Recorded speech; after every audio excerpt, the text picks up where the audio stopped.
we heard from Matt Gaetz in the last hour. What did he say?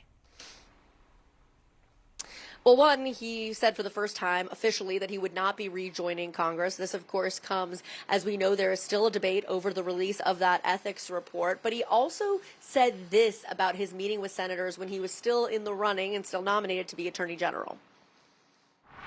While our discussions were going well, I found myself having to do two jobs at one time, Charlie, and you got a front row seat to this. I had a full-time job explaining to senators that maybe a tweet I sent about them was rash and not reflective of how I would serve as Attorney General. And at the same time, I was having to build out the Department of Justice with the right human talent, the right policy infrastructure. And Pam Bondi's confirmation won't have some of the sharp edges that mine would have.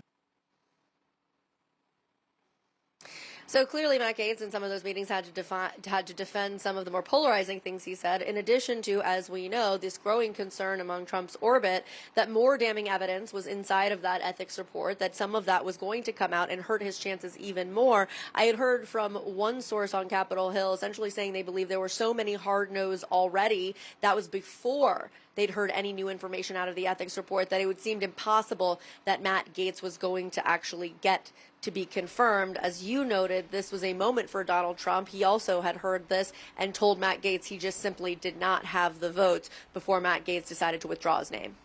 All right, Kristen, thank you so much for that reporting.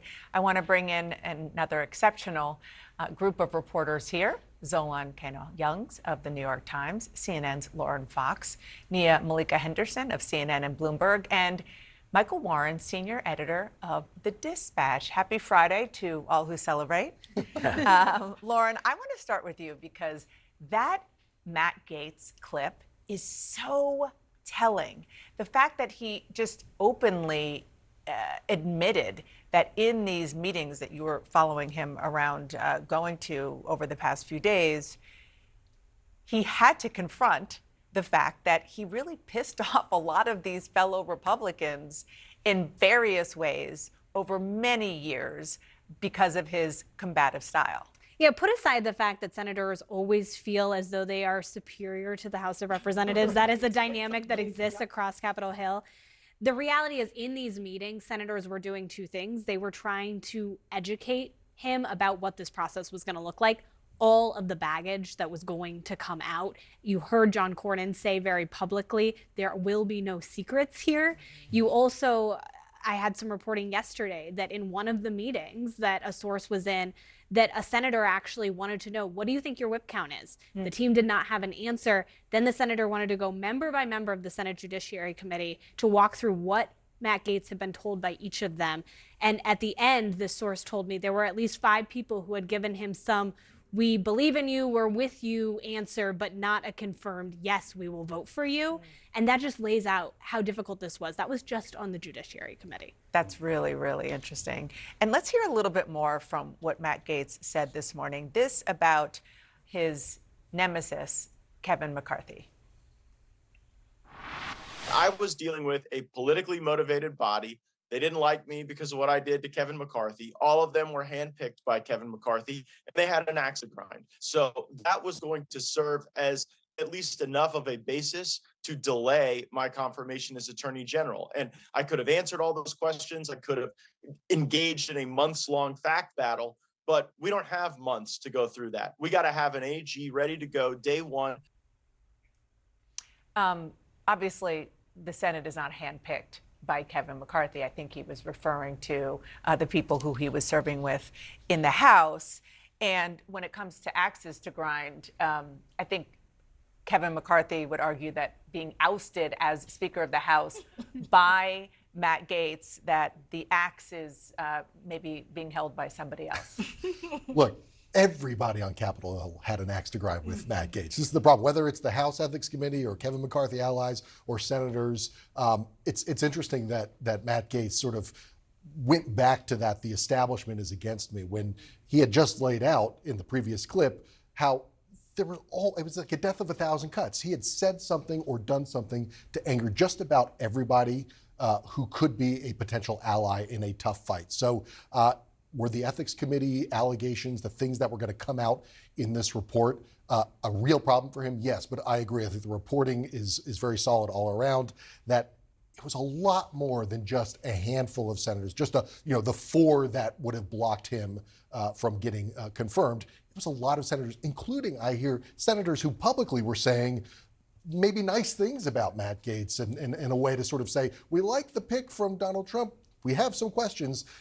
Those people were even some hard no's. This is why I find it, like, in this moment, can we really say that now the Senate is going to be a guardrail against the president-elect, right? Because we're talking about, in Matt Gaetz, somebody who was one of the, if not the most unpopular Republicans in Congress amongst his own party.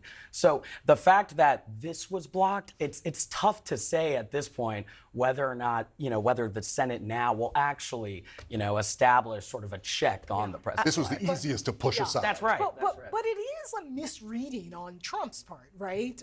He put Matt Gaetz up there. He presumably thought he had a shot. Maybe he thought he could sneak him in there with a recess appointment.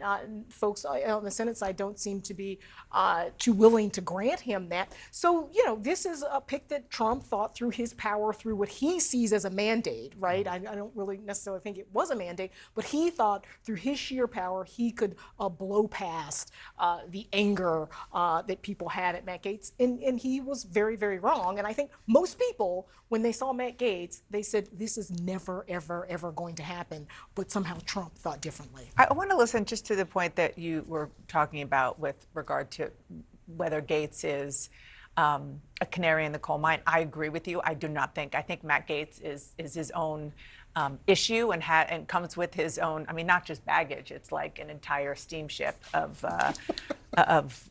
things that he had to deal with. Listen to Steve Bannon, who has been using, since he got out of prison, using his podcast to gin up the MAGA base and try to send messages to Team Trump. In that Senate right now, they're thinking, hey, we got him. He's the Bannon and these guys, they talk big. All hat, no cattle. They come up here, their first guy, the golden boy, the guy, the Gaetz, the guy. He's the lead guy, the lead tank. He's the guy. Boom, gone. Suck on that. How tough are you guys? Well, we're going to have to prove we're pretty tough. I keep saying you back off of these things. They're going to roll you.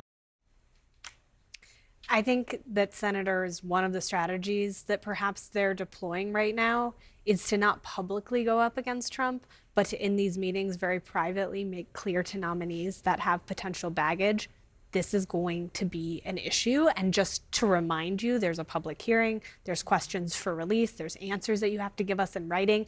Everything is going to happen under oath. Are you and your family ready to do this? And I think that is sort of a very clever way for Republican senators to thread that needle. And so I think the reporting around what members are telling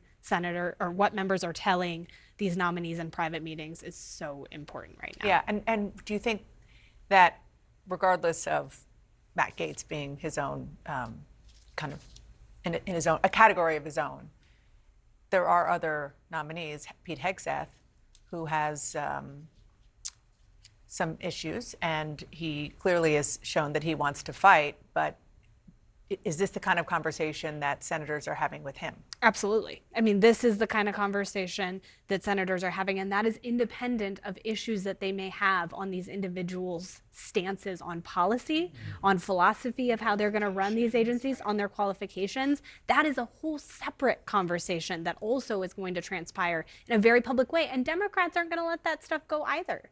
Yeah, I want to ask about something that you wrote about this morning.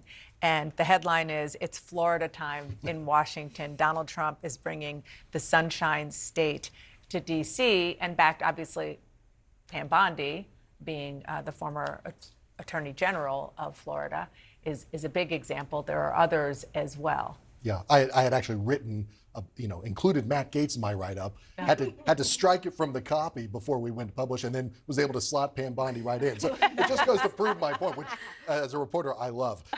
Look, this is Florida's time, as I quote Brian Ballard, who was a sort of a super lobbyist in the first Trump administration. I think he's going to be he's from Tallahassee. He's going to be a force to reckon with. You've got all the way from Susie Wiles, the incoming chief of staff, a lot of the senior staff in the White House, also from Susie Wiles' orbit in Florida. Marco Rubio, Mike Waltz in the National Security Advisor position.